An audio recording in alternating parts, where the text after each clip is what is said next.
이전에 섭리에 따른 개인 혹은 가계의 대차 대조표를 다루었죠. 그러면 실제로 작성도 해보아야 되겠죠.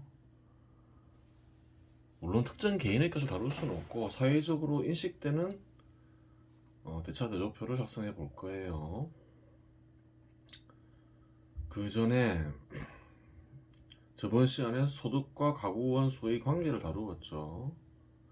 가구원 수는 인구와 연관도 되어 있으니까 좀 더 자세히 살펴볼 필요가 있겠죠.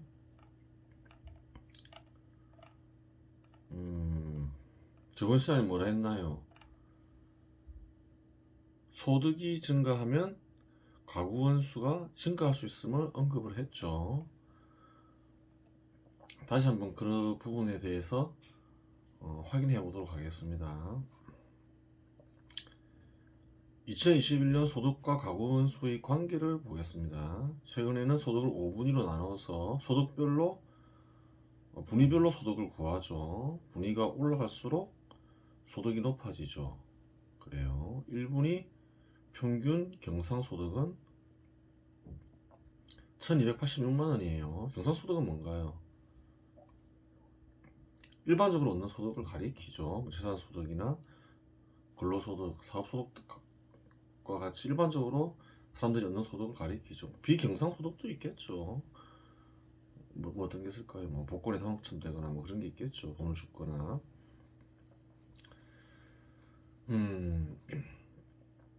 그래요. 소득을 5분위로 나누면 숫자가 높아질수록 소득이 높아지니까 그래요. 높아지겠죠. 1분위 평균 소득은 1286만원, 가구원 수가 1.4명이죠. 2분위 소득은 2950만원, 연간이죠.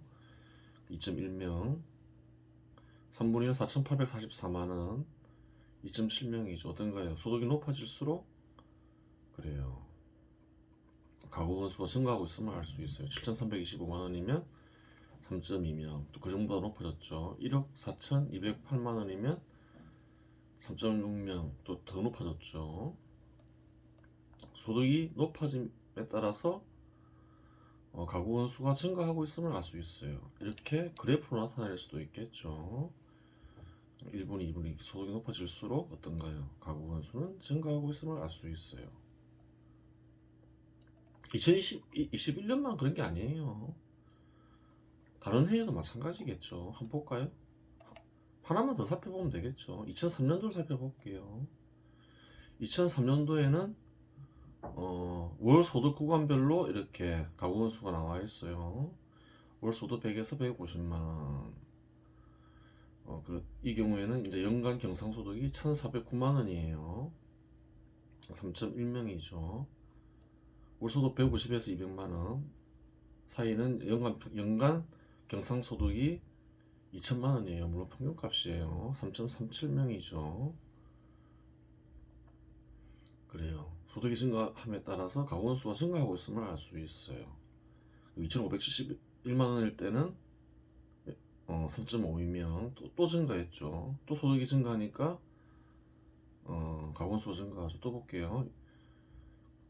그 다음에 3,166만 원이죠. 가구원 수가 3.63명. 소득이 증가하니까 가구원 수가 증가했죠. 그 다음 보니까 4,324만 원에 3.81명, 또 가구원 수가 증가했죠. 4,884만 원에 3.83명. 증가했긴 증가했는데 미미하죠. 거의 증가 안 했죠. 그래요.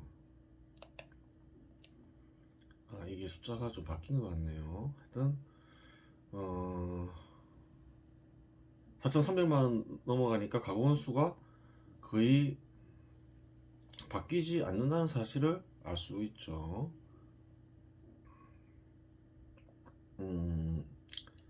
거의 4명까지 증가를 했죠. 가구원 소득이 증가하니까. 뭐라 얘기할 수 있을까요? 소득이 증가하면 가구원 수가 증가하는데 무한정 증가하지는 않는다. 그래요. 일정 수만큼 증가한다. 그렇죠. 이걸 보면서 뭘 느끼나요? 또 그 위에를 볼게요. 그 위에도 보면 2021년도도 보면 그래요. 5분위는 그래요. 제일 소득이 많은 그 계층이죠. 가구원 수가 3.6명이죠. 2021년이라서 크게 다르진 않죠. 그래요. 거의 3.8명에 가깝죠.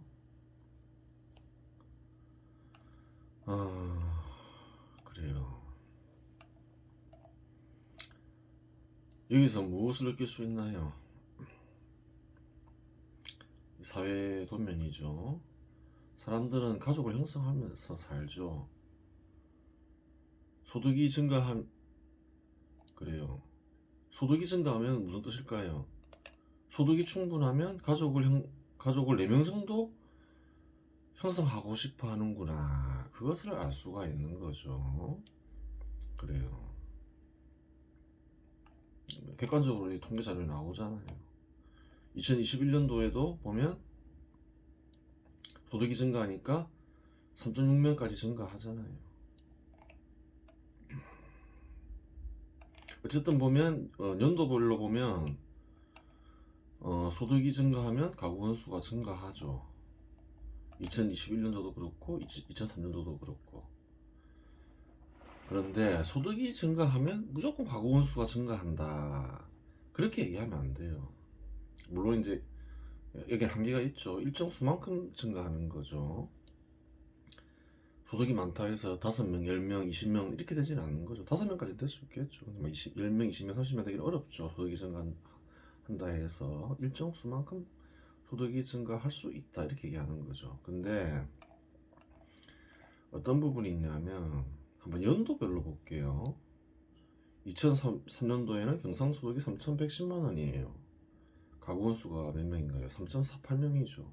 2010년도에는 경상소득이 3,662만 원이에요. 증가했죠. 근데 가구원 수는 어떤가요? 2.84명이죠. 2021년도에는 경상소득이 6,125만 원이죠. 또 증가했죠. 가구원 수는 몇 명인가요? 2.6명이죠. 그래요. 소득이 증가했는데 가구원 수가 감소했잖아요. 표를 보면. 그 전에 어떤가요?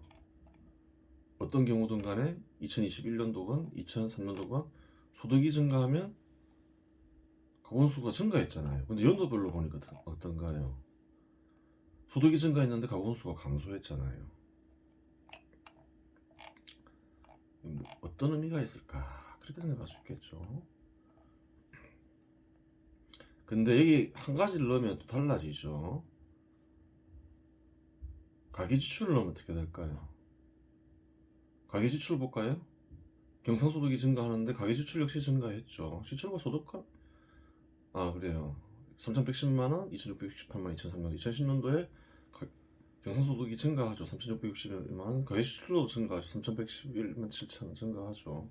2021년도에 또 소득이 증가하죠. 경상소득이. 근데 가계지출 역시 증가하죠. 소득과 지출 사이에도 연관이 있으면 알 수 있겠죠. 뭐 쉽게 알 수 있죠. 소득이 많으면 지출도 많이 한다. 그 정도는 뭐 누구나 쉽게 직관적으로 알 수 있는 거죠. 근데 소득을 빼고 가계지출과 가구원수를 비교하면 어떻게 될까요? 가계지출, 가구원수. 가계지출이 증가함에 따라서 가구원수가 감소함을 알 수 있는 거죠. 그래요. 그 말은 무슨 말인가요? 가계지출은 가구원수를 감소시키는 역할을 한다. 반면에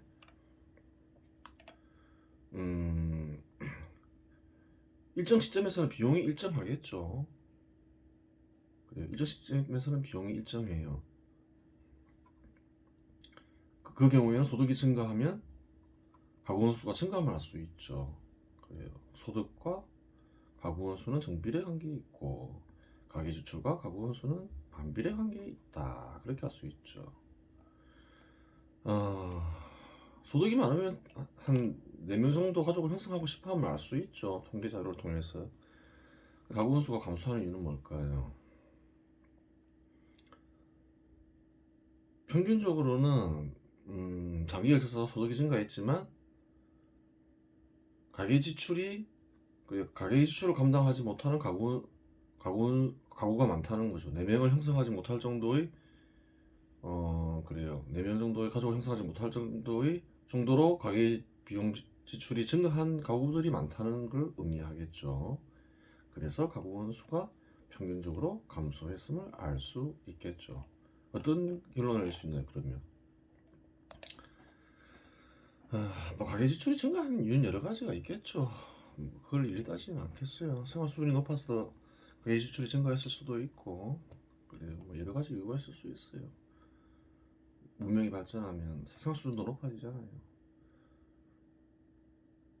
또 그 어떤가요? 문명이 발전 안 하더라도 가계 지출이 증가할 수 있죠. 가난해지면. 인플레이션 일어나고 이러면 가계 지출이 증가할 수 있죠. 뭐 여러 가지 경우가 있어요. 뭐 그 여러 가지 경우를 떠나서 소득이 일정할 때 가계 지출이 감소하면 가족이 증가할 수 있다 얘기할 수 있죠. 소득이 일정할 때 가계 비용이 증가하면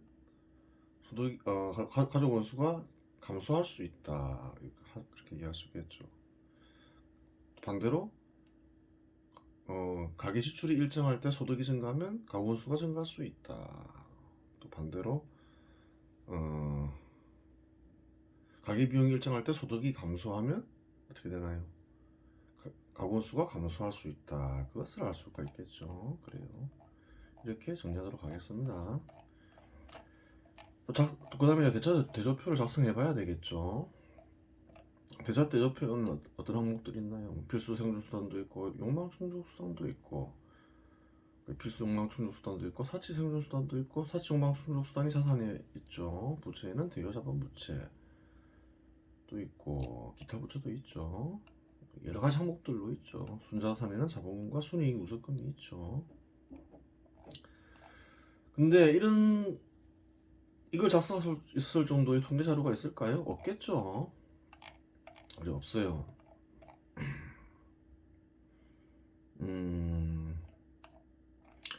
이러한 통계 자료가 있죠. 자산, 부채, 전가구 평균, 보유가구 중앙값 이렇게 나와 있는 게 있어요. 이것만 보면 무엇을 구할 수 있나요? 자산과 부채가 나왔으니까 자산의 금액을 넣을 수 있고 부채의 금액을 넣을 수 있겠죠. 그리고 순자산도 작성할 수 있죠. 자산에서 부채를 빼면 되죠. 평균값과 그래요. 중앙값에 입각해서 대차 대조표를 작성할 수 있겠죠. 평균에 작성하면 어떤가요? 자산 평균이 5억 그래요. 253만 원이죠. 부채는 얼마 나와 있나요? 8,801만 원 나와 있죠. 그러면 5억 253만 원에서 8,801만 원 빼면 순자산 나오겠죠. 4억 1,452만 원이겠죠. 중앙값으로도 구할 수 있겠죠. 중앙값은 평균보다 낮다 했죠. 왜 그런가요?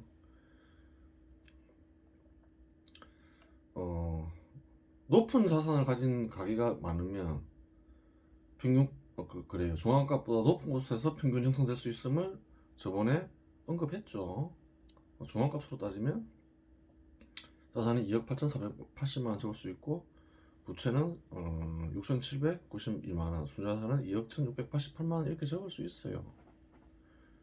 전체적으로 보면 가계는 어떤가요? 건전하죠. 부채보다 순자산이 훨씬 많죠. 그래요. 정부나 기업보다는 가계가 더 이 자산 상태는 더 건전하죠. 물론 전체로 보면 그렇다는 것이 또 개별적으로 들어가면 그렇지 않을 수도 있죠. 그래요. 그런 일은 그래 개별적으로 들어가면 되게 어려울 수도 있어요. 근데 전체적으로 보면 이제 뭐 이렇다는 거예요.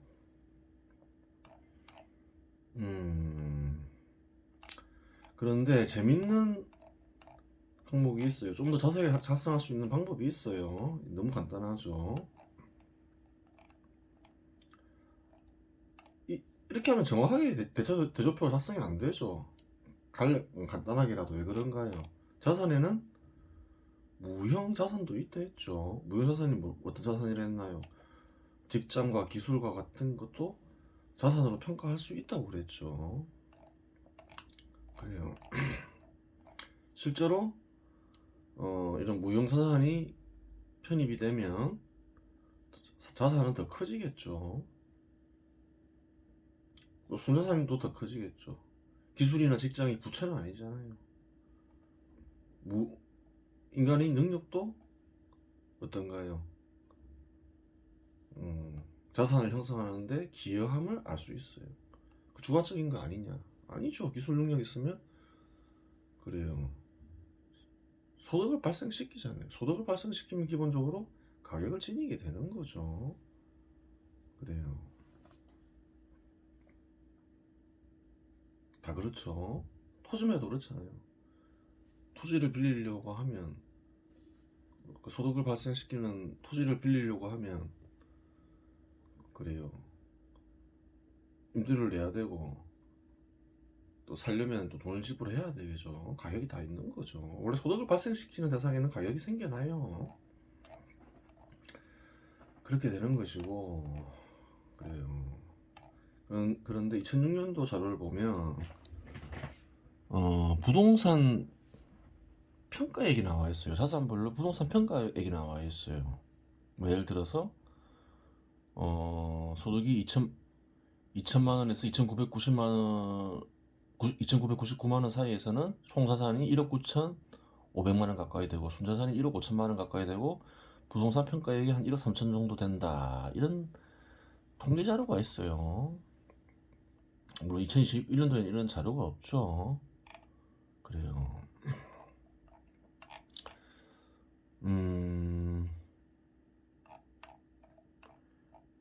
이 자료를 이용해서 그래요.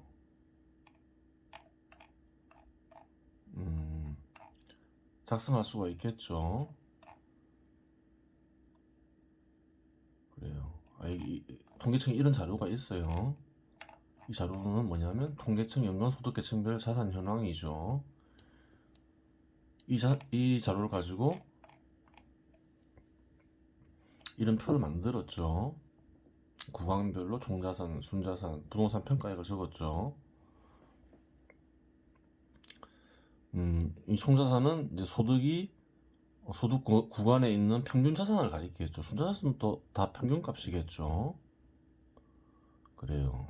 그런데 재미난 걸 알 수 있어요. 총자산 대비 부동산 비중이 81%예요. 1천만 원 미만일 경우에. 소득이 높아도 마찬가지예요. 소득 구간이 5,500만 원에서 6,499만 원 사이를 봐도 총 자산 대비 부동산 비중이 한 79.41%예요. 그래요. 순자산 대비 부동산 비중을 알 수도 있겠죠. 1천만 원 미만인 경우에는 순자산 대비 부동산 비중이 90.8%예요. 대부분 다 90% 정도 돼요. 6,500만 원 이상도 보면 순자산 대비 부동산 비중이 한 90.78% 돼요. 그래요. 우선 이걸로 이제 사회적으로 인식되는 대차 대조표를 좀 더 구체적으로 작성할 수 있겠죠. 어떻게? 총자산 대비 75.87%가 뭐라 했나요? 부동산이라 했죠. 부동산과 부동산 아닌 기타 부동산으로 나눌 수 있겠죠. 그래, 부동산과 부동산 외 자산으로 나눌 수가 있어요. 그러면 어떻게 될까요?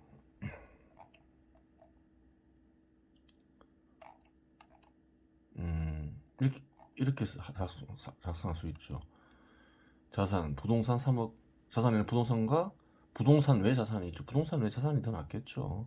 3억 8,192만 원 평균 같은 경우에 부동산 외 자산은 1억 2,061만 원 이렇게 적을 수 있죠. 이렇게 나눌 수가 있다는 거예요. 좀 더 구체적으로 바뀌었죠. 그래요.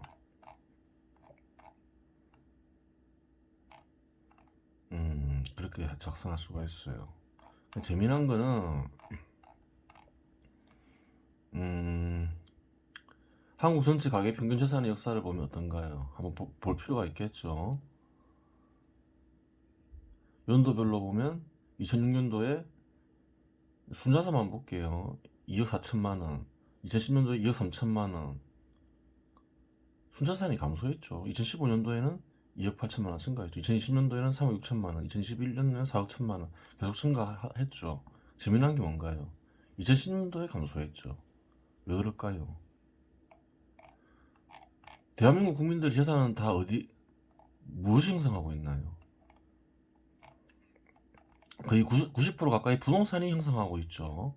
그럼 어땠나요? 과거에 2007년도에 서브프라임 사태가 터졌죠. 그래서 부동산 가격이 2012년간 안 좋았죠. 부동산 가격이 하락했겠죠. 그러니까 순자산 역시 감소했음을 알 수 있는 거죠. 그래요. 국민들의 재산을 대부분 부동산이 형성해서 그러함을 알 수 있는 거죠. 그렇게 되는 거예요. 아까 가족 소득을 다루었죠. 그리고 예전에 가계 생활 현황표를 다루었죠.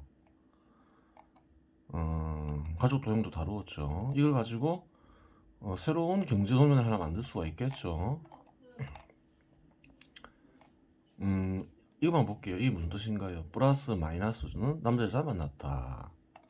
그리고 플러스 마이너스 옆에 있는 숫자는 뭔가요? 실제로 구성하는 가족 수죠. 그래요. 여기다 가계생활 현황표를 결합해 보겠습니다. 예를 들어서 연간 3,500만원 소득을 얻는 3인 가족은 어떻게 표시할 수 있나요? 일단 플러스 마이너스 3이라 적을 수 있겠죠. 이렇게 삼각형을 그리고 그 녹색 사각형은 뭐라 했나요? 소득이라 했죠. 3,500만원 실제로 얻는다 했죠. 3,500만원 적을 수가 있죠. 3,500만원은 구간이 어디에 속하나요? 여기에 속하죠. 2,947만원에서 3,895만원 사이에 속하죠. 여기는 가족을 몇 명 형성할 수 있댔나요? 3명 형성할 수 있다 했죠.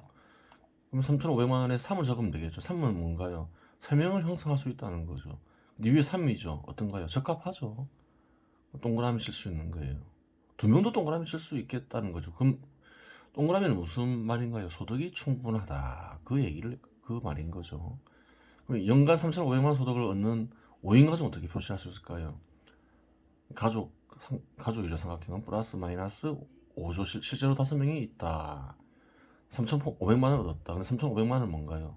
3명까지 살 수 있다. 근데 5명이 산다. 살기 어렵다. X 이렇게 표시할 수 있는 거죠. 그래요. 이번 시간은 여기서 마치겠습니다.